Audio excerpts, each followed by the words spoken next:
Hello friends, welcome back to channel. இன்றைக்கி நம்ம கூலி படத்தில் இருந்து டீசர் ரிலீஸ் பண்ணியிருந்தாங்க இல்லையா? ஸோ அதை பற்றின ஒரு சின்ன வீடியோ தான் பார்க்க போகிறோம். ஆமாங்க. ஸோ அன்றைக்கே வந்து பார்த்திங்கன்னா அந்த டீசருக்கான ஒரு ரிவ்யூ வீடியோ மாதிரி சொல்லியிருந்தேன். ஸோ இன்றைக்கி அதில் என்ன சொல்ல வராங்க அப்படின்றதையும் ஒரு சில சேனல்ஸில் வந்து ஒன்று சொல்லியிருந்தாங்க. ஸோ அது என்ன அப்படின்றதையும் நம்ம இன்றைக்கி பார்க்க போகிறோம்.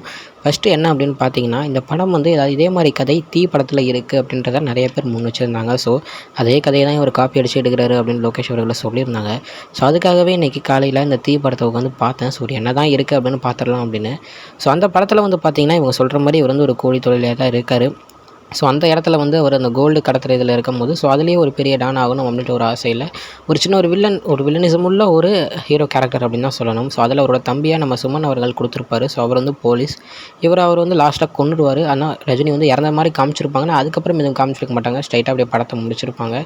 ஸோ அது இறந்துட்டாரா இறக்கலையானா அப்படின்றது வந்து அப்போ நம்ம பார்க்கும்போது இறந்துட்டார் அப்படின்ற ஒரு இதாக இருக்கும். நம்ம யூசுவலாகவே நம்ம லோகேஷ் அவர்களுடைய படத்தை வந்து பார்த்தோம்னா, நம்ம விக்ரம் படம் எடுத்துக்கலாம்.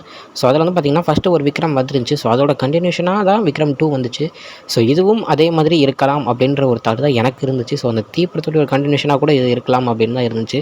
நீங்கள் கேட்கலாம் அப்படின்னா அது தீ அப்படியே வச்சுருக்கலாமே, இல்லை தீ 2னே வச்சுருக்கலாமே, ஏன் கூலின்னு வைக்கணும் அப்படின்னு நீங்கள் கேட்கலாம்.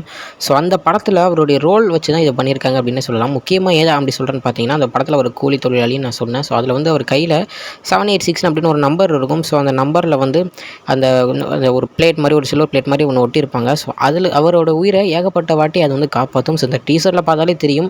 ஒரு தடவை அந்த அவர் கொல்ல வரும்போது அது மேலே பட்டு அதில் ரத்தம் தெரிச்சிருக்கும். அந்த துணி எடுத்து கூட துடைப்பார். ஸோ அதில் என்ன இருக்குது அப்படின்னு கூலின்னு எழுதியிருக்குமா நம்மளுக்கு காமிச்சிருந்தாங்க. ஸோ அதில் என்ன தான் இருக்குது அப்படின்றது படத்தை பார்க்கும்போது தான் நம்மளுக்கே தெரிய வரும்.